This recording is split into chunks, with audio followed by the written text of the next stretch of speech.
সকল মুসলমানদের জন্য গুড নিউজ। আগামী 12ই রবিউল আওয়াল 6 সেপ্টেম্বর রুশ শনিবার হবে। অবশ্যই আমরা এতদিন বলেছি 12ই রবিউল আওয়াল 5 সেপ্টেম্বর শুক্রবার হবে না, আসলে চাঁদ না ওঠার কারণে 6 সেপ্টেম্বর রুশ শনিবার হবে। অবশ্যই আমার নবীর জন্মদিন বলে কথা। সকল মুসলমানকে বলতে চাই, এই বার্তাটা সকল মুসলমানের কাছে ছড়িয়ে দিন। ইনশাআল্লাহ তাআলা আপনার কারণে অনেক মানুষ জুলুসে অংশগ্রহণ করতে পারবে। আল্লাহর নবী আপনাকে হাত ধরে জান্নাতে ঢুকাবে। হ্যাঁ, আসসালামু আলাইকুম ওয়া রাহমাতুল্লাহি ওয়া বারাকাতুহু। প্রিয় দেশবাসী, 12ই রবিউল আউয়াল রাসূল সাল্লাল্লাহু আলাইহি সাল্লামের জন্মদিন পালন করে এবং খাওয়া দাওয়া করে জশ্নে জুলুস পালন করে আরও যত রকমের নতুন নতুন প্রথা আছে, কিছু কিছু মানুষ আছে তারা এগুলাতে পুরাদমে মেনে গেছে। তারা রাসূলের জন্মদিন হিসেবে জশ্ন জুলুস পালন করবে, রাসূলের জন্মদিন উপলক্ষে খাওয়া দাওয়া করবে, আরও কত কিছু করবে। কিন্তু এখানে কথা হচ্ছে যে 12ই রবিউল আউয়াল রাসূল সাল্লাল্লাহু আলাইহি সাল্লামের জন্মদিন, এটা তো নিশ্চিত না।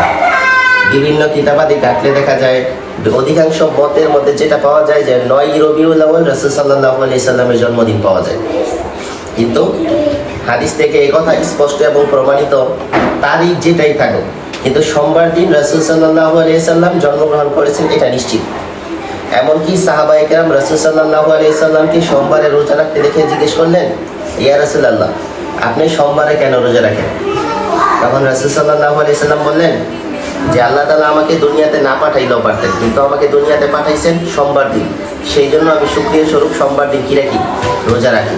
তাহলে রাসূল সাল্লাল্লাহু আলাইহি সাল্লাম থেকে এই কথা স্পষ্ট প্রমাণিত যে সোমবার দিন রাসূল সাল্লাল্লাহু আলাইহি সাল্লামের জন্ম, সেই জন্য রাসূল সাল্লাল্লাহু আলাইহি সাল্লাম জন্মদিন উপলক্ষে রোজা রাখতেন। কিন্তু আমাদের সমাজের মানুষ রাসূল সাল্লাল্লাহু আলাইহি সাল্লামের জন্মদিনে তারা যেই নিয়মে বাড়াবাড়ি করে, জশ্নে জুলুস পালন করে, মিলাদ করে, কিয়াম করে, খাওয়া দাওয়া করে, আরও যত আবিজাবি নতুন নিয়ম আছে, আসলে কি নিয়মগুলো রাসূল সাল্লাল্লাহু আলাইহি সাল্লাম বা তার পরবর্তী খলিফা যারা ছিলেন, ওমর রাদিয়াল্লাহু তাআলা, ওসমান রাদিয়াল্লাহু তাআলা, আবু বকর সিদ্দিক রাদিয়াল্লাহু তাআলা, তারপরে সাহাবায়ে কেরাম, আইমায়ে মুজতাহিদিন বা আরও যত আলেমে ওলামা ছিল, তারা কি এই জশ্নে জুলুস বা খাওয়া দাওয়া, মিলাদ, কিয়াম, মিষ্টি বিতরণ এগুলো করতেছে কিনা, বা হাদিসের কোথাও থেকে এই কথা স্পষ্ট কিনা তাদের।